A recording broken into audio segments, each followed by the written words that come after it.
Hello everyone, welcome to my channel. Today I'm gonna read this story. Name is The Story of Yes and No. Before wars were wars, a boy named Yes lived in a small village in a small kingdom.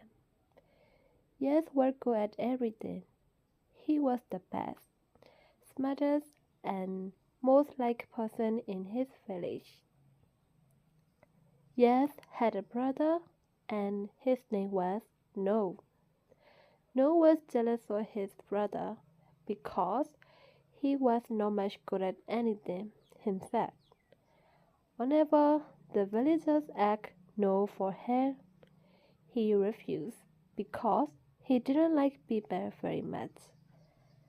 Whenever someone asked Yes for a favor, he would gladly help, and he secretly didn't mind the fact that it irritated No when he did. One day, Yes and No's father, OK, went on a long journey and he left his two sons in charge of all the animals. Yes took good care of the great goat and the ink, and the tree took York. Keep in mind, my dear friend, that the goat, ink, and tree toad York were very old animals, so you might know them by different names today. No didn't want to be bothered with the boring task involved with taking care of the animals.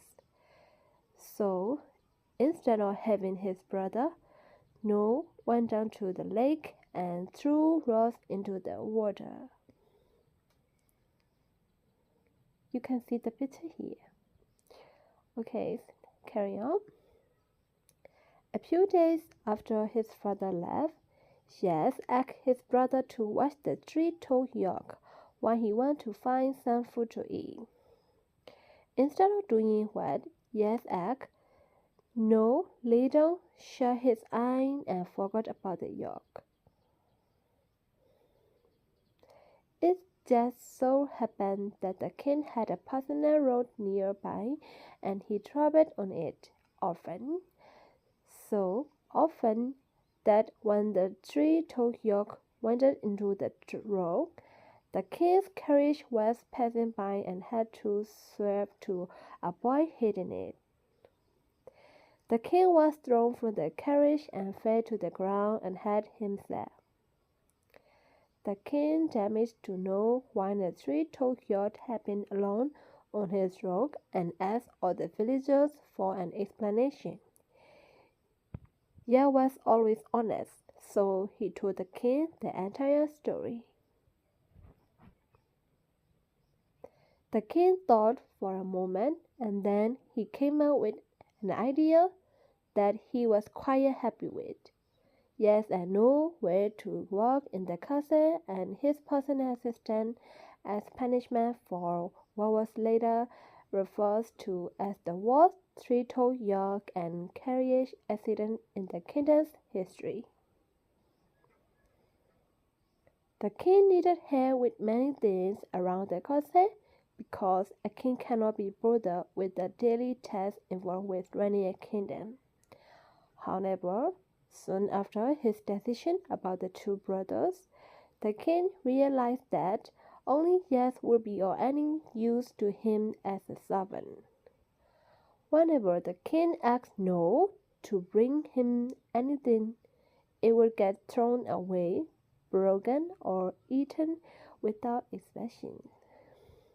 The king was quite sure that No was the worst servant in the entire world.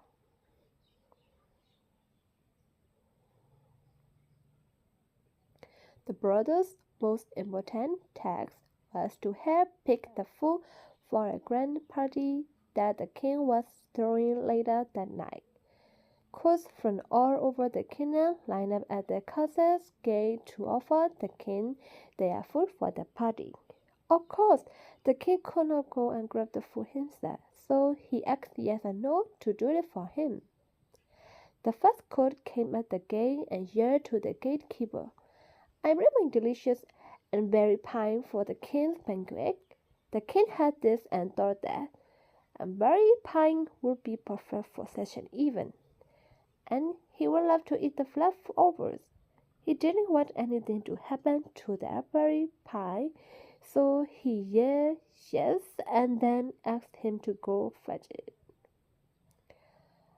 Uh, okay.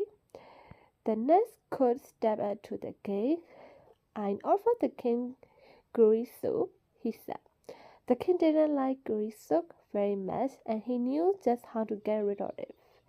"No," he yelled, and then sent No out to retrieve the soup. No dropped the soup before the king could even smell it.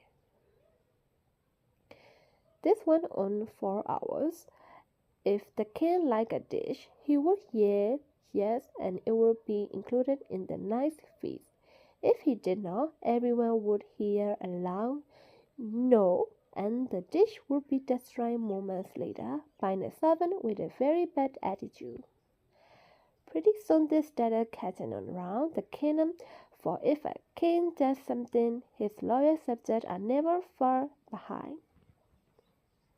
If they didn't want a second scoop of potatoes, they would say no, and if they liked what someone was offering, they would say yes. And ever since that day in a small village in a small kingdom, yes had meant yes and no had meant no. This small kingdom also happened to be the birthplace of yes and no cousins. Please and thanks, but there is another story for another time. Okay, bye bye. See you later. Thank you everyone for listening.